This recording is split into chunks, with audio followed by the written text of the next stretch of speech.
दर्शक गण आप सभी को मेरा नमस्कार। हम आए हैं अभी वैद्य जी के चिकित्सालय पर। वैद्य जी से कुछ ज्ञान प्राप्त करना चाहते हैं आयुर्वेदिक के बारे में, तो वैद्य जी ज्ञान देंगे। अब सुनिए। सर्वे संतो निरामयाः सर्वे सुखिनो भवन्तु। देशवासियों को मेरा हार्दिक अभिनंदन। मैं अति महत्वपूर्ण तथा अति गुप्त ज्ञान या देश की सेवा के लिए संदेश में देना चाहता हूं। ध्यान पूर्वक सुने और समझें, समझ करके अमल करें और यह स्वास्थ्य रूपी हीरा को सुरक्षित, सुव्यवस्थित, सुदृढ़ करें। इससे क्या होगा? इस ज्ञान से स्वस्थमान और कल्याण।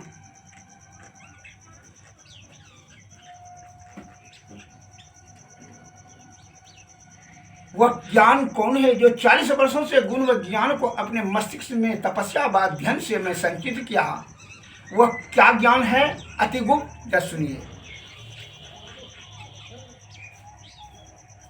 उदर रोग के लिए कहा है कि सभी रोगों का जड़ है पेट, और पेट से ही सभी रोग उत्पत्ति का कारण होता है। पेट में होता है कब्ज, जिसको constipation is main cause of all disease. कब्ज सभी रोगों का मूल कारण है। उसके निवारण के लिए अर्थात पेट रोगों के सभी व्याधि के लिए मैं वर्णन कर रहा हूँ। त्रिफला चूर्ण, त्रिकुटा, हर्रा, बैढ़ा, आंवला, त्रिकुटा में सोठ, मरीच, पीपल और इंदरजो और सोरहा, सनाई पत्ती, बाइबिडीन, ये 10 ठो ले लेंगे। और भस्म में शुद्ध सुहागा, शुद्ध फिटकिरी, अशुद्ध तोतिया और शुद्ध शंख भस्म, ये चारों भस्म, ये सभी को मिला करके क्या करेंगे? एक डिब्बा में रख करके 1 चम्मच सुबह, 1 चम्मच शाम, अर्थात 1 चुटकी सुबह शाम प्रत्येक दिन खाना के बाद सेवन करें। जिसको कीटाणु है खाना के पूर्व भी सेवन कर सकते हैं। अत्यंत लाभ होगा, इसमें जरा भी संशय नहीं है।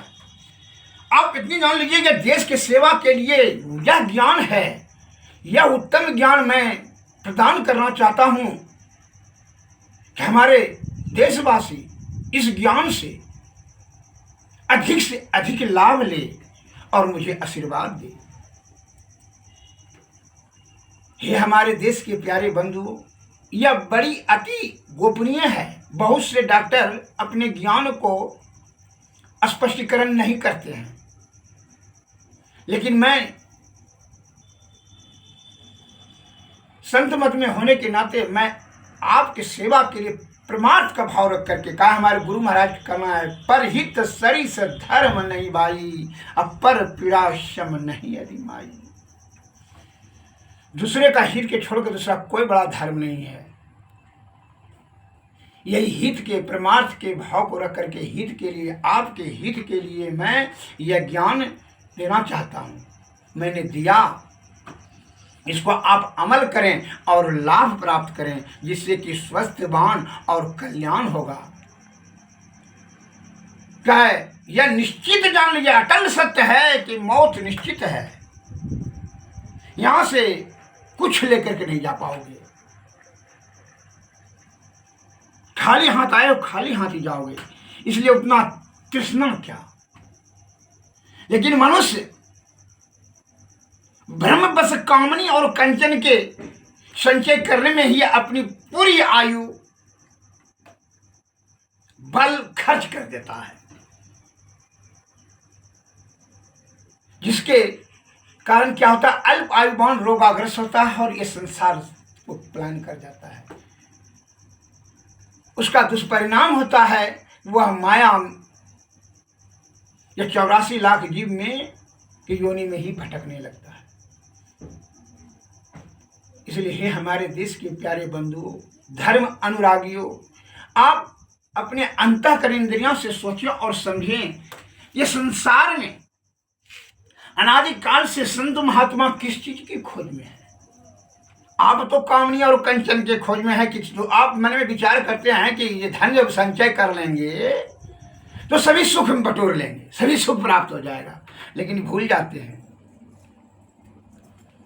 जो आनंद आप प्राप्त करने का जो इच्छा रखते हैं कि धन के माध्यम से, धन के बल पर सुख मिलेगा, आनंद मिलेगा, वही आनंद का अंत दुखदायी होगा। यह अटल सत्य है।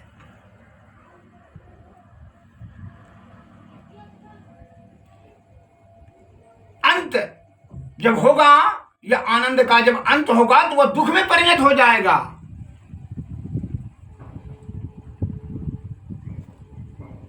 और वह चीज मैं आपको बताना चाहता हूं। आपके संत महात्मा अनादिकाल से वही चीज का व्याख्या कर रहे हैं, शास्त्र में समझाने का प्रयत्न कर रहे हैं। वैद्यगण आयुर्वेदिक ज्ञान देकर करके आपके स्वस्थवान और दीर्घ आयुवान, आरोग्यवान बनाने के लिए बताते हैं, लेकिन ऋषि मुनि महर्षि ज्ञानी ध्यानियों ने क्या बताते हैं? हे भाई, यह परम कल्याण के लिए अर्थात परमानंद के लिए प्राप्ति करने के लिए आपको क्या करना उचित है? संत के शरण में जाना उचित है। इसके लिए आपको सद्बुद्धि, सद्मार्ग, सतोगुण में रहना, सदाचार का पालन करना परम आवश्यक है। जो भी आनंद आप अपने साधारण मस्तिष्क से जो चाहत रखे हैं, आशा उम्मीद लगाए बैठे हैं कि धन संचय करके आनंद मिलने लगा, वही आनंद का अंत होगा। मैं एक उपमा देता हूं। जैसे किसी भूखे को भोजन कराइए, स्वादिष्ट भोजन दीजिए, भोजन करते करते जब उसका पेट भर जाएगा और उसको जोर दीजिए कि और खाइए सर, एक बार दो बार और खाइए सर। अगर यदि 3-4 बार 5 बार अगर यदि कहा तो कहेगा नहीं, और जब जोर दे दिए तो कहे भड़ा उठ जाएगा। कहे उसको वही चीज से सुख मिल रहा था, उसको वही चीज से दुख हो रहा है। क्यों? अच्छा नहीं लग रहा है भोजन, उसका अंत हो गया, उस आनंद का अंत हो गया।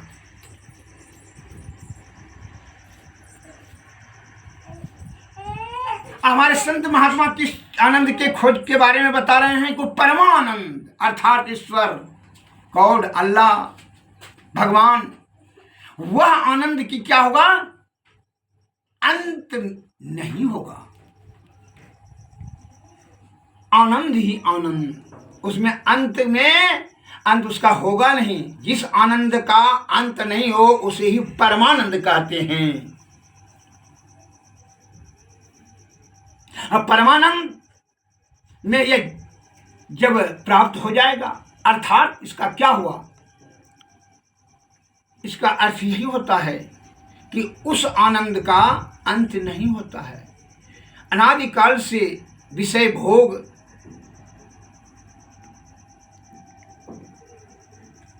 आसक्ति, लोभ, मोह, मद, अहंकार, तृष्णा, भय, क्रोध, ईर्षा, ये सभी विषय को परित्याग कर करके संत महात्मा लोग क्या बताते हैं?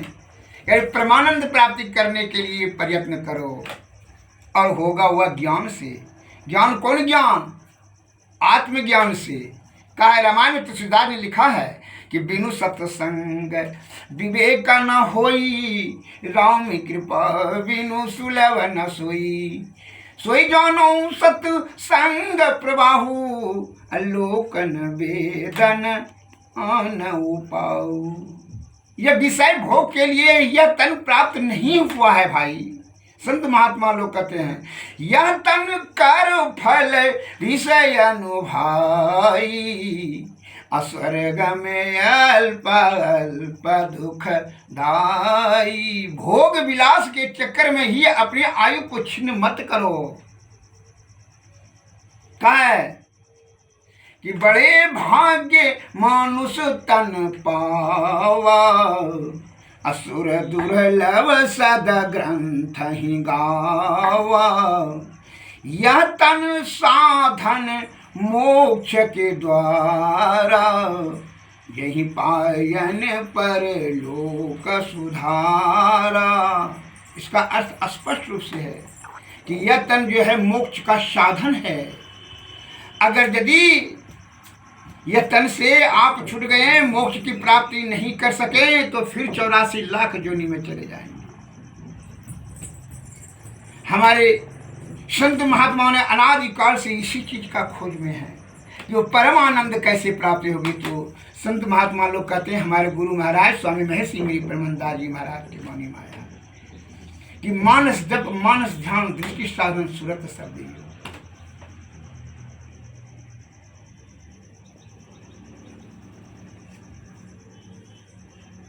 यह परमानंद की प्राप्ति करने के लिए यह मार्ग उत्तम रहेगा, आप जिस मार्ग से पहुंचे। लेकिन ईश्वर तक या जीवात्मा को परमात्मा तक पहुंचाना परम कर्तव्य है। यही उद्देश्य से यह मल मूत्र कप पसीना धोने वाला शरीर से कुछ अहंकार और कामनी कंचर में अपना बर्बाद आयु को नहीं करना है। यह दिमाग में जिसके मस्तिष्क में यह आ गया कि ईश्वर की प्राप्ति परम कर्तव्य है, परम लक्ष्य है, का यही मनुष्य को ही इतना अधिकार दिया गया है कि मोक्ष प्राप्ति कर सकते हैं। मानस जप मानस ध्यान दृष्टि साधन सूरत शब्द योग के माध्यम से खाली विषय भोग में ही आप संलिप्त होकर के अपने या अनमोल रूपी आयु छिन्न न करें। आयु को परिवर्धन करने के लिए आयुर्वेद श्रेष्ठ सर्वोत्तम सर्वोपरि है, ऐसा आयुर्वेद के महान प्रवर्तक भगवान धन्वंतरी साहब ने कहा है कि दीर्घावस्था और आरोग्यता को दृढ़ करने के लिए आयुर्वेद सर्वश्रेष्ठ सर्वोत्तम सर्वोपरि रसायन रहेगा है। अतः इससे विरक्त होकर के अल्प आयुवान और रोगाग्रस्त शारीरिक से दुर्बल होते चले जाएंगे। आप आरोग्यवान निरगवान रहेंगे तब वह परमानंद की प्राप्ति करेंगे, अर्थात धर्म अर्थ काम और मोक्ष चारों चीज प्राप्ति करने में आप सामर्थ्यवान और सक्षम हो जाएंगे। हमेशा प्रयत्न करें स्वस्थवान रहने के लिए।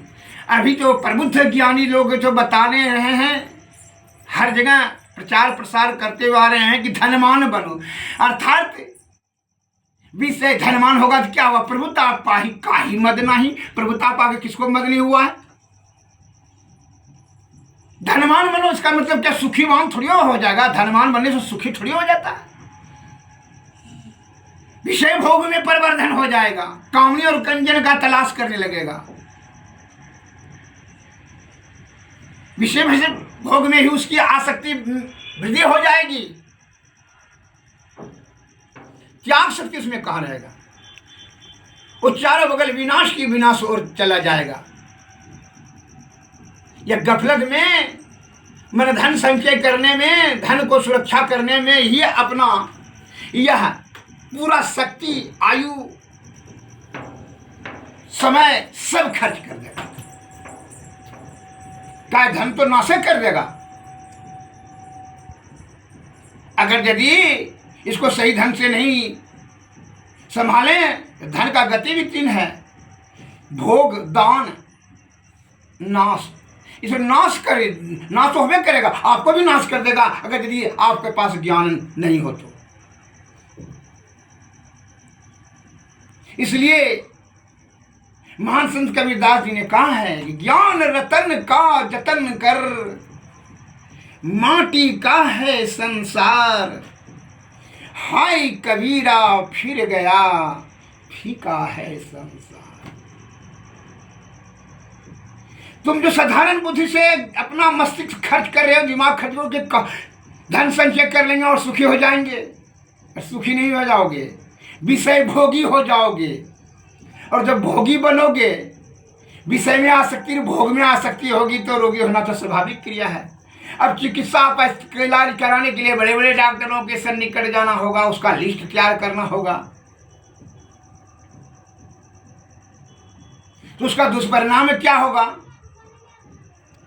कि बड़े बड़े डॉक्टर साहब तो अभी जो है जहाँ रोग छोटा है वह बड़ा का रूप धारण करता है। नाना प्रकार का जो है आपको वक्तव्य दे करके के मस्तिष्क आपका गुमराह कर देगा। आप कभी कल्पना भी नहीं कर सकते कि आयुर्वेद का परित्याग करके आप स्वस्थवान रहेंगे। ऐसा कभी नहीं हो सकता है।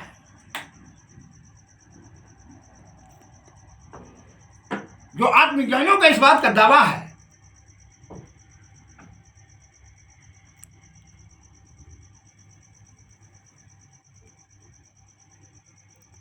अर्थात सुखी और समृद्धिशाली शांतिमयी जीवन जीने के लिए आपको स्वस्थवान रहने का ही प्रयत्न करें। मैं देशवासियों से यही निवेदन करना चाहता हूँ। क्या धन नाश के विषय भोग की तरफ ले जाता है, वो नाश ही करवा देता है। धन और ज्ञान में क्या अंतर है? अगर यदि आपसे प्रश्न पूछे तो क्या बताइएगा? ज्ञान ने आपका रक्षा करेगा और धन ने क्या रक्षा आपको करना होगा, यही अंतर है। अगर धन का रक्षा नहीं कीजिए तो आपको मार ही देगा, मरवा ही देगा। जितना आप छल कपट परपंच ठगबाजी धोखाधड़ी इत्यादि कर्म कुकर्म कर करके धन संचय करने में जो अपना कीमती समय और स्वास्थ्य और जीवन का जो है अनमोल समय जो व्यतीत कर देते हैं, व्यर्थ में गंवा देते हैं, यह सोच आपका उत्तम नहीं है। आपका सभी समस्याओं का समाधान अंतःकरणेंद्रियम हो जाएगा जब आप विवेकशील प्राणी बन जाएंगे। इसलिए विलियम वर्ड्सवर्थ ने कहा है, everything melts before that internal radiance. जो प्रबल जिज्ञासी हैं उनकी सभी समस्याओं की समाधान अंतःकरणेंद्रियम में हो जाती है। एक भी ऐसा कोई सज्जन है कि धन से वो सुखीवान हुआ? विलासतापूर्ण वस्तुएं खरीदी जा सकती है और धन संचय करने के धनवान बनने के लिए आपको बेईमानी का रास्ता अपनाना होगा और ज्ञान प्राप्ति करने के लिए आत्मचिंतन, प्रगाढ़ अध्ययन, गुरु का मार्गदर्शन, और धन प्राप्ति के लिए बेईमानी, धोखाधड़ी, छल कपट परपंच,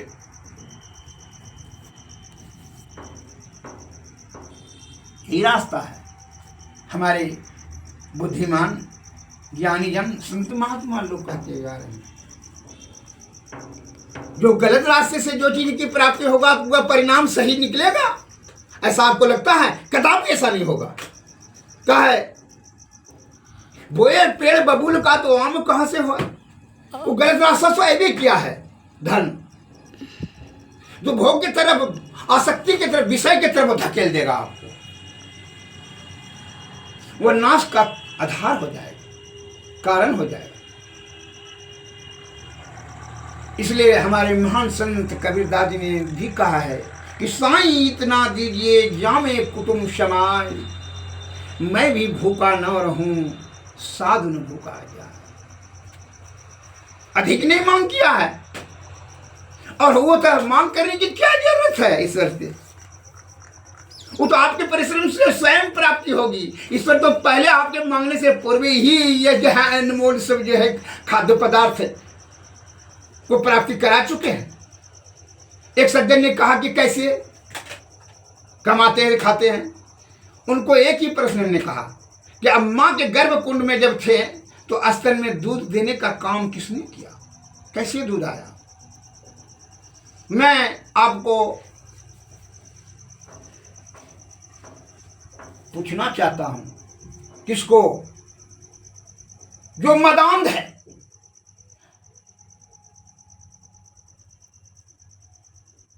अभी अमीर और गरीबी के बीच में खाई खड़ा कर दिया। घोर आश्चर्य। आप इसका जवाब दीजिए हमको। मैं आपसे पूछना चाहता हूं कि जब गर्भ कुंड में थे आपको मां के स्तन में दूध कैसे प्राप्त हुआ?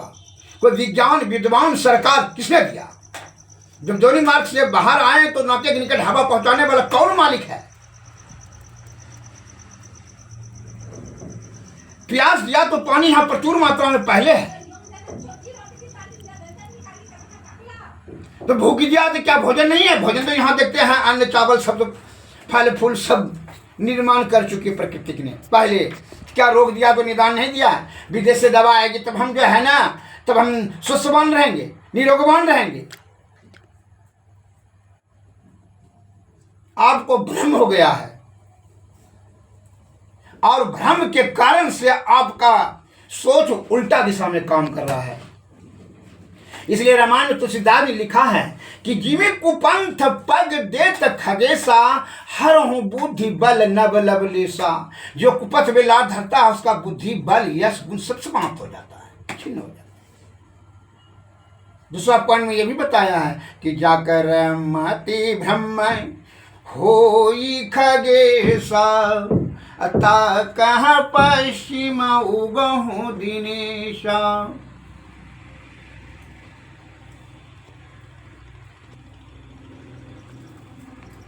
जिसको भ्रम हो जाता है वो क्या कहता है कि सूर्य पश्चिम में उदय होने लगा, उगने लगा। अरे मूर्ख, अनादिकाल से पूर्व में उदय होता है तो आज कैसे हो गया है? अनादिकाल से हमारे बुद्धिजीवी लोग, ज्ञानी ध्यानी संत महात्मा आदि विद्वान वैद्यज्ञ बड़े बुजुर्गों ने कहा आयुर्वेद सर्वश्रेष्ठ सर्वोत्तम सर्वोपरि है। लेकिन आप कैसे आज बोल रहे हैं कि आयुर्वेद जो है प्रभाव क्षीण हो गया, धीरे धीरे काम करता है, आयुर्वेद में शक्ति नहीं है? इसका मतलब खुद आपका दिमाग लोभी लंपट लालची हो गया। कामी क्रोधी लालची तीनों से भक्ति न होय, अब भक्ति करे कोई सुरमा, जाति वर्ण कुल खोय। आप में अहंकार का भाव हो गया है। अहंकार का क्विक एक्शन लेने का लालच हो गया। जो आयुर्वेद का आप आलोचना करते, जो हमारी प्रकृति द्वारा बनाई गई है महाौषध है, हमारे स्वास्थ्य को सुरक्षित सुदृढ़ता के लिए जो है प्रकृति ने यह इनकी आयुर्वेद की संरचना की है और आप आलोचना करते हैं। आप कैसे प्रबुद्ध विज्ञानी विद्वान हो गए? विषय भोगी आदमी। आप क्या आत्मचिंतन करते हैं? किस विषय में आप क्या बताना चाहते हैं? धन से संचय कर करके धनवान बन करके आप ज्ञानवान हो गए हैं। धनवान और ज्ञानवान अलग होता है, धनवान अलग होता है, गुणवान अलग होता है। धनवान बनने का रास्ता है कुपथ।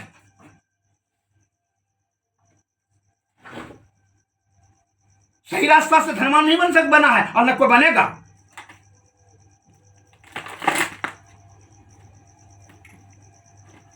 ज्ञानवान होने के लिए प्रगाढ़ अध्ययन, गुरु का मार्गदर्शन परमावश्यक है। गुणवान के लिए जो है शारीरिक परिश्रम।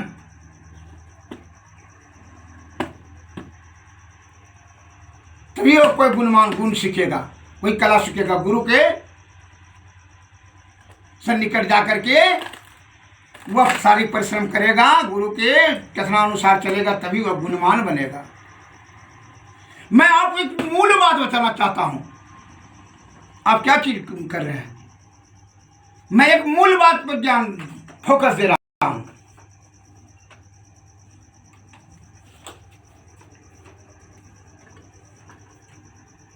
ध्यान से सुनिएगा।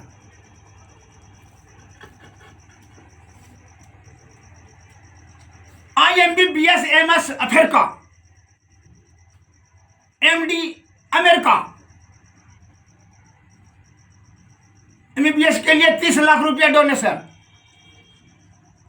1 करोड़ रुपया खर्च करके MD अफ्रीका से आया। इस बात का आप जवाब दीजिएगा, कमेंट में भी लिख सकते हैं कि जो 30 लाख रुपया डोनेशन देकर के MBBS बना, उसका 60 लाख कमाने का उसका इच्छा रहेगा कि नहीं रहेगा? बताइए। जो 1 करोड़ रुपया खर्च करके MD अफ्रीका और अमेरिका से आ गया, तो मैं आपसे पूछता हूँ 5 करोड़ कमाने का उसका इच्छा रहेगा कि नहीं? एक छोटा उदाहरण लीजिए, जैसे दरोगा 20 लाख रुपया घूस दे करके बने, थाना में जाए हुआ दरोगा के पोस्ट पर बन जाए दरोगा, तो क्या आपको लगता है कि वो 40 लाख कमाने के लिए प्रयत्न नहीं करेगा?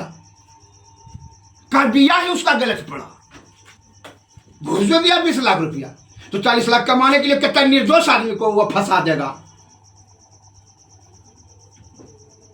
जब भी पैसा घूस देगा तो दोषी आदमी ही देगा, निर्दोष आदमी तो देगा नहीं। हे हमारे देश के प्यारे बंधुओं, आप भीतर से सोचिए, आत्मा से, भीतर से। ऐसा नहीं कि वैद्य जी कह रहे हैं और हम सुन रहे हैं, नहीं, आपको मैं सोचने के लिए कह रहा हूं।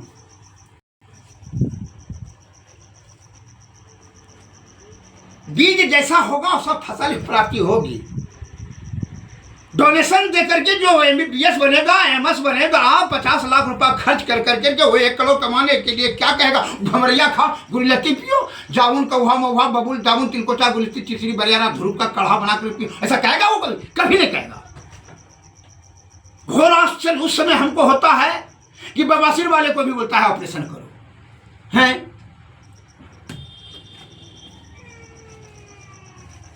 बड़ा कुपित, बड़ा वेदना होता है हृदय में। ये क्या है? पैसा कमाने के क्या क्या नाटक लटक कर रहा है। हमारे चिकित्सकों ने बवासीर में ऑपरेशन करने की क्या जरूरत है, गैस्ट्रिक में ऑपरेशन करने की क्या जरूरत है, लिकोरियम में ऑपरेशन करने की क्या जरूरत है? तो आप कहेंगे कि सब बुड़बकिया है। मैं पूछता हूं कि होशियार को कैसे, जैसे कि मछली खरीदने वाला को क्या समझते हैं, आज 5 कुंटल मछली बिक जाता है, 5 किलो अमला नहीं बिकता है, तो आप कहेंगे कि मछली खरीदने वाला की क्या बुड़बकिया है? अरे काम ही है वो। अगर स्वस्थवान रहने की उनकी चेष्टा रहती तो वो अमला खरीदता 50 टका किलो, 9 के 200 टका किलो मछली खरीदता। वो काम भोग में ही आनंद ढूंढ रहा है, इसलिए काम में परिवर्धन करने के लिए वो मछली खरीदता, अमला का परित्याग। उसी प्रकार जिनकी प्रवृत्ति है रुपया 1 करोड़ रुपया कमाना है, तो लिकोरिया वाले के लिए मैं यह संदेश देना चाहता हूं कि भाई कौहा महुआ बबूल जामुन तिलकोचा गुलती चिचरी बरियारा धुरू पर कट कर जा, या 10 किलो लावे, 10 किलो पानी में देकर खौला करके कढ़ा जब 5 किलो जाए छान करके 100 ग्राम प्रत्येक दिन पिए, सादा भोजन के सत्व गुण में रहे। ऐसा सत्य है, आप इसको झुठला सकते हैं, आप कमेंट में लिखेंगे झूठ बात है। आज 100 वर्ष से जब एलोपैथी आया तो आप कहते हैं सर ऑपरेशन करो, निकले बच्चा दानी बाहर करो, आप जड़ी बूटी बोलने में डालो, क्या बोलते हैं धर्मानों ने क्या पाखंडी आपको उपेक्षा करता है जड़ी बूटी डॉक्टर हो गया है, और वो डॉक्टर हो गया है, झोला छाप डॉक्टर हो गया, और वो कौन डॉक्टर हो गया, कैसी छाप? अब बताइए हमको, जवाब दीजिए। क्या लिकोरिया नहीं छूटेगा एक कढ़ा पीने से? पिला के दिखलाइए। आपकी परदादी छरदादी खरदादी को पहले जो है पी करके छूटता था और अभी नहीं छूटता है। क्या जड़ी बूटी में गुण कम हो गया? अब तुरंत बच्चा दानी। बवासीर है, बवासीर कौन दवा है? बवासीर की दवा नहीं है, जड़ी बूटी नहीं है। आपके तो पैरों के निकट में, बाग बगीचा में, खेत खलिहान में, आड़ी बाड़ी झाड़ी में सब तो पड़ा हुआ है। कब्जत नहीं होने देंगे। कब्जत के लिए मैं दवा तो आपको बता ही दिया हूँ, आप उसको खाइए, देखिए बवासीर तवासीर उदार रोग, आप नाना प्रकार के रोगों से आपका बचाव होगा। शरीरम व्याधि मंदिरम, शरीर व्याधियों का मंदिर है। इसका निदान के लिए, इसकी शमन करने के लिए, इससे निवृत्ति, जैसे भूख दिया तो उस पर भोजन दिया, उसी प्रकार रोग दिया तो निदान प्रकृति दे चुकी है। हम लोग बहक रहे हैं, बहकावे दलाल छलाल कलाल के बहकावे में आकर के अपना स्वास्थ्य के साथ खिलवाड़ कर रहे हैं। बवासीर वाले को, गैस्ट्रिक वाले को ऑपरेशन, क्या नाटक लगा रहा है? घोर आश्चर्य है। पैसा कमाने के लिए आदमी ने आदमी को मारने लगा। इससे बड़ा घोर आश्चर्य क्या हो सकता है? जबकि जो काम साधारण जड़ी बूटी से हो जाएगा, आप उसको सर्जरी करने की क्या जरूरत है? सर्जरी का ज्ञान मैंने झुटला रहा हूं कि गलत है, बहुत बढ़िया है, लेकिन जिनको जरूरत है वो चीज को ना कीजिएगा। जिसका भोटी सड़ जाए, गुड़ जाए, माँ पाट हो जाए, छत विछत हो जाए, उसको ना, कि आप गैस्ट्रिको वाले को, बवासीरों वाले को, लिकोरियों वाले को, सबको आप सर्जरी बताइएगा। दांत गिरता है, बात रोग में कहता है कि नस दब गया, जबकि हमारे पूर्वज लोग आदि विद्वान वैद्यगण ने कहता है 3 दोष, कफ पित्त और वात। वात जब कुपित होता है तो 84 प्रकार के वात रोग, पित्त कुपित होता है तो 40 प्रकार के पित्त रोग, और कफ कुपित होता है तो 5 प्रकार के कफ रोग। तो बात कुपित, बात अपान वायु जब कुपित होकर के रक्त संचार में बाधा उत्पन्न कर देती है तो वहाँ पेन होना स्वाभाविक क्रिया है। इसमें जो है आधुनिक अभी विद्वान बता रहे हैं कि इसको नर्व से दब गया, इसको सीटी स्कैन करो, अल्ट्रासाउंड करो, पल्ट्रासाउंड, ये सब क्या है नाटक? हमारे बुद्धिजीवी ने तो शास्त्रज्ञों ने तो पहले ही आयुर्वेद शास्त्र में लिख दिया है। मैं तो बात रोग के लिए बताया ही रहा हूँ दवाई। आप दूसरे पार्ट में देख लीजिए। आप कड़वा और कशीला मेहनत नहीं करना चाहते हैं। आलस्य मनुष्य नाम महान रिपु, आलस मनुष्यों का महान रिपु। क्विक एक्शन लेने का लालच, यह सबसे बड़ा ये नुकसानदेह हो रहा है। हाई एंटीबायोटिक के प्रभाव से आपको जो है ना, क्विक एक्शन लेने के लालच में हाई एंटीबायोटिक दवाई चलाई जा रही है, जिसके कारण से हमारा भीतर का पार्ट पुर्जा को क्षतिग्रस्त कर देता है, जिसको साइड इफेक्ट कहते हैं। हमारी कार्य क्षमताएं वो पार्ट पुर्जा का डैमेज हो जाता है, कम हो जाता है। शरीर में सप्त धातु का प्रवर्धन अवरोध हो जाता है, जिसके कारण से हमारे आयु छिन्न और जटिल रोग से हम ग्रसित हो जाते हैं। अतः देशवासियों से नर्म निवेदन है कि हम 9वीं क्लास में संस्कृत में पढ़े थे, महाजनो एन गतः सपंथा, महापुरुष जिस रास्ते से जाए वही रास्ता हम लोगों को जाना चाहिए। सिंपल लिविंग, हाई थिंकिंग, सादा भोजन करें, सतोगुण में रहें, आयुर्वेद का सेवन करें, धन संचय में कामनी और कंचन का जो है ना, यह मौका पर त्याग करें। क्यों? सदगति और सद्बुद्धि प्राप्त करने के लिए सतोगुण में रहना अति अनिवार्य है। जिस भी चिकित्सा की आवश्यकता हो आयुर्वेद से ही चिकित्सा लें। जिन सज्जन को और विस्तृत रूप से जानकारी प्राप्त करने की इच्छा हो तो आप पूछ सकते हैं। हम श्रीमान के देश के सेवा के हित में ध्यान में रख करके परमार्थ के भाव से हम और सभी ज्ञान का प्रसारण कर रहे हैं। आप अगले पार्ट में भी सुने। जिस भी रोग के बारे में पूछने का इच्छा हो आप पूछ सकते हैं। हमारे चिकित्सालय में भी आ सकते हैं, आप पूछ भी सकते हैं। मोबाइल से ही संपर्क साध सकते हैं। मेरा मोबाइल नंबर 93 34 70 46 25। और जो सज्जन को चाहते हैं कि इसी प्रकार ज्ञान का प्रसारण हम करें, इस देश और दुनिया के लिए कुछ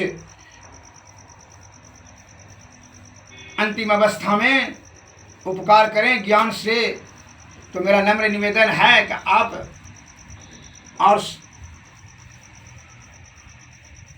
प्रसारण हेतु हमारे उत्साह में परिवर्धन करने के लिए आप चैनल को लाइक तथा सब्सक्राइब करें। यही हमारी इच्छा है, जिससे कि मेरा उत्साह दुगुना हो आपको ज्ञान प्रदान करने में। जय भारत, जय हिंद, नमस्कार।